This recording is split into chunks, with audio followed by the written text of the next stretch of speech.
guys, welcome back to the channel. Fabrizio Romano here as always to keep you posted on the transfer market. Today guys, several stories, several things to tell you. The market is coming very strong. Things are happening around the world, and so let's jump into it.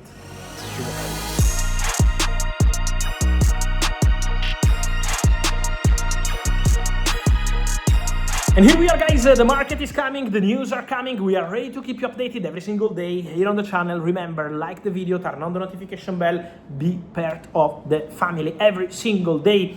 We are here to keep you posted. And let me start today guys with the news coming from Italy, because Juventus are targeting a top goalkeeper for the summer transfer window.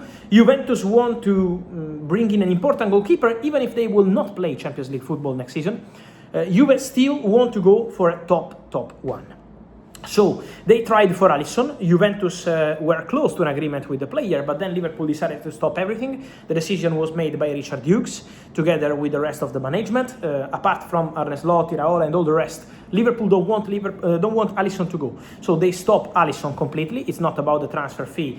It's just about a technical decision and also leadership decision. Liverpool lost Salah, Robertson, so don't want to lose also Allison. And so Juventus are targeting a different goalkeeper. Two names very high on their short list. One is Martínez from Aston Villa. Juventus already made contact to understand about the transfer fee, about the salary. Martínez is on a big salary, and so Juventus are taking these into consideration. Their top option is Martínez. They want Martínez. So Juve will go for him. Let's see if they can reach the agreement with the player and with Aston Villa, but Juve want to be with the World Cup winner 2022, Martínez. The alternative is Guglielmo Vicario, the goalkeeper from Tottenham, was a target for Inter. Then Inter decided to stay with their current goalkeeper, Pepo Martínez, as the first one. And so now Juventus considering these two possibilities. So let's follow the situation around this. Then guys, many questions today on Mateus Fernandes. I can tell you something on the West Ham midfielder. There is a lot of clubs interested in him, but really a lot of clubs. In England, rumors of Real Madrid in Spain, and more. For sure, I can guarantee you two things. The first one, Manchester United are in direct conversations with the agents of Mateus Fernandes. Manchester United made contact over the last 48 hours with the agents of the player, and Manchester United started a conversation about eventual cost of the deal, transfer fee, but also salary. So United started the conversation with those close to Mateus Fernandes. And then, important to say, this is an important news regarding all the clubs interested in Mateus Fernandes. The price decided by West Ham for Mateus Fernandes, according to my information, is £85 million. West Ham want £85 million to let Mateus Fernandes leave the club in this summer transfer window. He will leave, for sure, because he's not a player for the Championship, but West Ham are very clear on the price. So let's follow the situation and let's see who is going to pay what West Ham want. For sure, Manchester United are very interested in the player. So after Ederson, which is already done, the next one could be him. Then, also many questions on Manchester United and Sandro Tonali, guys. At the moment, despite rumors from Italy, you remember in Italy there were news April, May, Ederson and Tonali. I told you, for Ederson, it's on Man United to decide, and they decided to go for him. On Sandro Tonali, the appreciation for Sandro Tonali remains, but at the moment, my understanding is that Tonali is considered not that close to Man United. Not that concrete for Man United, because the overall cost of the deal in terms of salary, in terms of transfer fee, is considered at the moment too high. So Man United are cold on the Sandro Tonali deal at the moment, as of today. Tonali could be an option for Manchester City, but their focus is on Elliot Anderson, another player really appreciated also by Man United, who are still monitoring the situation. And Sandro Tonali could be an option for more clubs. Arsenal made some calls over the recent days for Tonali, so also Arsenal are in the mix. There could be more clubs joining the race for Tonali. Remember, there could be more clubs. So the situation around Sandro Tonali could become interesting. Then, for sure, the situation when talking about players from the Premier League also has to be considered for Marc Cucurella. At the moment, it's still early stages. At the moment, we still have to be patient for the Cucurella situation. But in case of good proposal for a club and for player, the possibility of Marc Cucurella leaving Chelsea in the summer transfer window is still a chance. It's still a possibility. So Cucurella could leave Chelsea in case of a good proposal this summer. Again, the proposal has to be good. for the player but also for the club. Chelsea are in control of the situation. Chelsea are not desperate to sell Cucurella. So, good proposal could open doors to a Cucurella move. In Spain, there is a lot of interest in Marc Cucurella.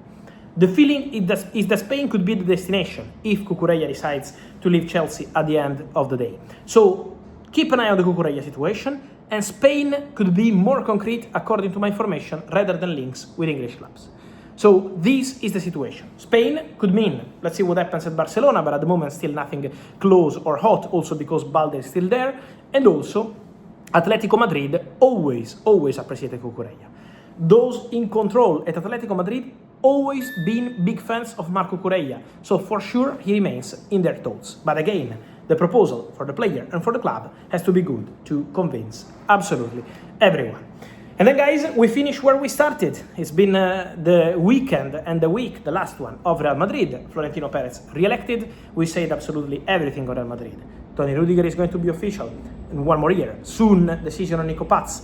Dumfries done. Konate done. So Madrid are very busy on the market, will be busy with more things. Today guys, I told you, no comment coming from Julian Álvarez camp on these Real Madrid stories. No comment coming also from Real Madrid. Then there is a statement around from Fernando Hidalgo, the agent of Julian Álvarez, saying no one called us about Julian Álvarez from Real Madrid.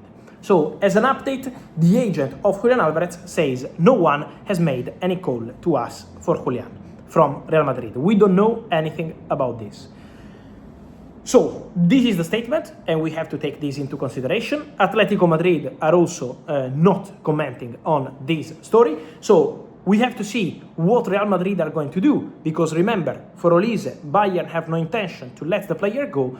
For the situation of Real Madrid, there is still the expectation of Florentino Perez going to launch a club record bid, 150 million euros. For Olise, the president said, save your time, we are not selling.